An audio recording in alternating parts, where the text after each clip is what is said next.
Hello friends, मैं विनीत तिवारी और आज के इस वीडियो में मैं बात करूंगा बहुत ही इम्पॉर्टेंट टॉपिक जो वर्तमान में चल रहा है। आप लोगों ने एक सर्कुलर या एक लेटर या एक पीडीएफ देखा होगा जिसमें आप लोगों ने देखा होगा कि उत्तर प्रदेश में सरकारी विभागों में कार्य कर रहे कर्मचारियों को जबरन रिटायरमेंट किया जा रहा है, जबरन उन्हें रिटायरमेंट दिया जा रहा है, जबरन रिटायर किया जा रहा है।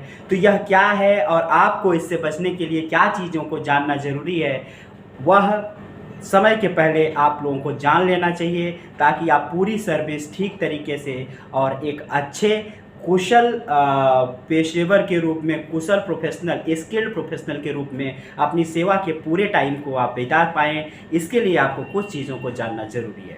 एक असिस्टेंट प्रोफेसर के रूप में, अगर आप असिस्टेंट प्रोफेसर के रूप में ज्वाइन कर चुके हैं, बाकी विभागों में भी यह समस्या चल रही है और आपने देखा होगा कि स्किल मेजरमेंट, स्किल एवेल्युएशन किया जा रहा है और अगर स्किल पे दक्ष नहीं पाए जा रहे हैं लोग तो उनको रिटायर किया जा रहा है। तो चूँकि यह चैनल असिस्टेंट प्रोफेसर और हायर एजुकेशन से रिलेटेड है, इसलिए इस वीडियो में मैं सिर्फ हायर एजुकेशन या असिस्टेंट प्रोफेसर्स जो पहले से सेलेक्टेड हैं, 7-8 साल से असिस्टेंट प्रोफेसर के रूप में नौकरी कर चुके हैं या जो एसोसिएट बन चुके हैं या वर्तमान में जो न्यूली सेलेक्टेड असिस्टेंट प्रोफेसर्स हैं, उनके लिए यह वीडियो बहुत काम का है। तो चलिए शुरू करते हैं। सबसे पहले आपके सामने मैं एक बात करूँगा कि आप यह बात बिल्कुल भी अपने मुंह से निकालना बंद कर दीजिए कि इसके बारे में मुझे नहीं पता है। निश्चित तौर पर आप लोग देख रहे होंगे कि कोरोना काल से ऑनलाइन का प्लेटफॉर्म इतना इनरीच्ड हो गया है जिसकी वजह से बहुत ही ज़्यादा मात्रा में इसका स्कोप भी बढ़ गया है और पूरे देश की डिपेंडेंसी ऑनलाइन सिस्टम पर हो रही है। और आपके मुंह से यह निकलना कि मुझे ऑनलाइन सिस्टम पे काम करना नहीं आता, ऑनलाइन चीज़ों के बारे में मुझे पता नहीं है, टेक्नोलॉजी के बारे में मुझे पता नहीं है, यह कहना आपके लिए बहुत ही हानिकारक साबित होगा क्योंकि आप अपने मुंह से कहेंगे कि मैं स्किल्ड नहीं हूँ। अगर आप स्किल्ड नहीं हैं तो सरकार आपको क्यों रख के क्यों वेतन देगी, यह बात आप अपने से खुद पूछ सकते हैं। तो अब आपको करना क्या है, तो मैं आपको कुछ प्लेटफॉर्म के बारे में बताऊंगा जहां पे रह के आप अपने आप को स्किल्ड कर सकते हैं। अगर आप यूजीसी के 2010 के रेगुलेशन को देखें और 2018 के रेगुलेशन को देखें तो दोनों का कंपैरेटिव स्टडी करेंगे तो 2010 के रेगुलेशन में ऑफलाइन मेथड से एपीआई स्कोर अर्थात प्रमोशन के लिए चीज़ें करनी पड़ती थी। 2018 में ऑनलाइन का टच दिया गया है, थोड़ा सा उसमें प्रेशर अभी कम है, लेकिन आने वाले टाइम में चीज़ों में ऑनलाइन की जो वरीयता है उसको बढ़ा दिया जाएगा। 2018 का रेगुलेशन अगर आप देखें तो उसमें मूक को इंट्रोड्यूस किया गया है जो स्वयं एक ऑनलाइन का प्लेटफॉर्म है। वहाँ पे चीज़ें करके आपको एपीआई स्कोर्स मिलते हैं जो प्रमोशन में आपके काम आते हैं। और यहाँ इतना ही नहीं, आपने देखा होगा, अगर आप देखेंगे तो रिफ्रेशर को रिप्लेस कर दिया गया है मूक से। अभी रिफ्रेशर चूँकि चल रहा है, मूक के पैरेलल चल रहा है, लेकिन आने वाले टाइम में रिफ्रेशर को क्या पता हटा दिया जाए और मूक का कोर्स आपको करना पड़े। और मूक सिर्फ अंग्रेजी भाषा में, मोस्ट ऑफ जो कोर्सेस हैं मूक के वह अंग्रेजी भाषा में है, तो अतः सिर्फ हिंदी पे जिनकी डिपेंडेंसी है उनके लिए भी यह बहुत ही नुकसानदायक और बहुत ही खतरनाक साबित होगा। तो मूक कोर्सेस आपको करने पड़ेंगे।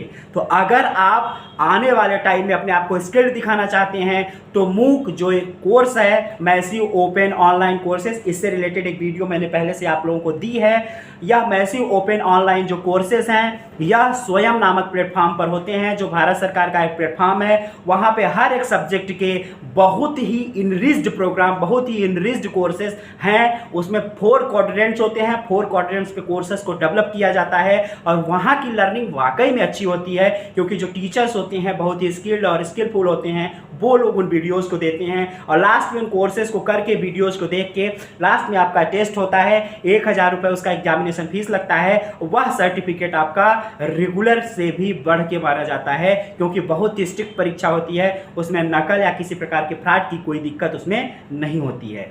तो यह कोर्सेज जब आप करने लगेंगे तो आपकी पर्सनालिटी में एक अलग बात देखने को मिलेगी। जो आपने अपनी क्लासेस में, जो आपने अपनी यूनिवर्सिटी में चीज़ें पढ़ी हैं, जो कॉन्सेप्ट आपने पढ़े हैं, उससे ज़्यादा अच्छे स्किल्ड रूप में आपको प्रैक्टिकली चीज़ें सीखने को मिलेंगी। अगर आपको करेंगे तो आप देखेंगे कि आपको बहुत ज़्यादा बेनिफिट मिलता है। उसके बाद जैसे ही आप आपका एक न्यूली असिस्टेंट प्रोफेसर अभी यहाँ, जैसे आप पुराने होते चले जाएंगे कुछ टाइम बाद आपको वही मूक के कोर्सेज को डेवलप भी करना पड़ेगा, क्योंकि आप एक एक्सपीरियंस्ड प्रोफेसर रहेंगे तो वह भी आपको करना आना चाहिए। अतः आपके अपने दिमाग से यह निकाल देना है कि मुझे टेक्नोलॉजी का नॉलेज नहीं है। आप मूक के कोर्सेज करना स्टार्ट करिए, स्वयं में रजिस्ट्रेशन करिए, रजिस्ट्रेशन करने के बाद अपने सब्जेक्ट के कोर्स सर्च करिए, कोर्स सर्च करने के बाद उन कोर्सेज में इनरोल होइए, इनरोल होने के बाद उनके वीडियोस देखिए, वीडियोस देखने के बाद असाइनमेंट्स दीजिए, असाइनमेंट्स देने के बाद लास्ट में जब उसका एक सेमेस्टर में परीक्षा होती है तो उसकी परीक्षा में बैठिए, उसको पास करिए और उसका ई सर्टिफिकेट लेते चलिए। इस तरह से जितने भी कोर्सेस आप करते चले जाएंगे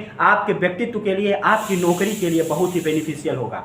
और यह इसलिए भी करना जरूरी है कि बाद में जब स्किल की टेस्टिंग होती है तो आप जिसको कहते हैं कि समसामयिक मुद्दों के साथ टच में रहना, जो करंट अफेयर्स, करंट मुद्दे चलते रहते हैं किसी भी सब्जेक्ट में, किसी कोर्स में, उनके साथ आप फेमिलियर रहेंगे। और फेमिलियर रहेंगे तो आप देश विदेश में चलने वाली चीज़ों के बारे में जानकारी रखेंगे तो आपकी स्किल कभी घटेगी नहीं। और जो चीज़ें नई इंट्रोड्यूस हुई हैं, अगर नई इंट्रोड्यूस होने वाली चीज़ों को वहीं स्टार्टिंग से ही पकड़ लेते हैं हम, तो क्या होता है कि जब वो रफ्तार पकड़ती है तो उसके पीछे पीछे हम भी चले जाते हैं। अगर अभी आप नहीं चेतेंगे तो दिक्कत आएगी, क्योंकि वह चीज़ें आगे बढ़ चुकी होंगी, तब आप शुरू करेंगे तो आपको निश्चित रूप से कई तरह की समस्याओं का सामना करना पड़ेगा। तो अपने आप को स्किलफुल दिखाने के लिए इस ऑनलाइन प्लेटफॉर्म से जुड़िए और ऑनलाइन प्लेटफॉर्म से जुड़ने के बाद उसके कोर्सेज करते चलिए, क्योंकि भविष्य में आप अभी कोर्स करने वाले बनेंगे, भविष्य में उन कोर्सेज को आप बनाने वाले बनेंगे। जब आप बनाने वाले बनेंगे तो आपको बनना ही पड़ेगा, आप कोई भी बहाना लगा के किसी प्रकार से उसमें से बच नहीं सकती हैं। तो इन सभी चीज़ों को आपको ध्यान में रखना है और उसे फॉलो करना है